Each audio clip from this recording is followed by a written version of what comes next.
تتعرض المغرب إلى هدة أرضية سيشعر بها معظم سكان المغرب وتسبب حالة من الهلع. ابتدوها من زمان في زلزال اليابان، ابتدوها في التسونامي بتاع هايتي.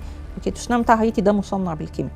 الدكتورة مايا صبحي واللي التلفزيون استضافها كدكتورة في الفيزياء وخبيرة في الماسونية طلعت في كام حلقة تقول شوية معلومات ومخططات تخص جماعة المتنورين، وبعد ما قالت كل المعلومات وزي ما كلنا عارفين اختفت فجأة زي ما ظهرت برضو فجأة. بس المعلومات اللي قالتها في الحلقات سنة 2013 تخص اللي بيحصل حوالينا دلوقتي بحذافيره من زلازل وأعاصير والبرق الأزرق والأوبئة، وقالت على كل ده إنها كوارث مفتعلة. لكن هل فعلا في تكنولوجيا يقدروا بيها يفتعلوا كوارث كونية ولا مفيش؟ وكل ده كلام فارغ. طب لو فعلا ويقدروا يعملوا الكلام ده، ايه الهدف اللي عايزين يوصلوا له من الكوارث دي؟ من الفترة دي لابد أن يقودوا حروب إبادة. هم عايزين يتخلصوا من 80 ل 90% من سكان الأرض. طب ليه برضه عايزين يقللوا عدد السكان؟ هيستفادوا ايه؟ ما أرض الله واسعة. الفكرة ده كمان كان معلن في حاجة رسمية اسمها الأجندة 21، ودي حاجة موجودة رسميا، ان عدد ان كم الموارد وكم الغذاء وكم كذا مش هيكفي الا فئة قليلة.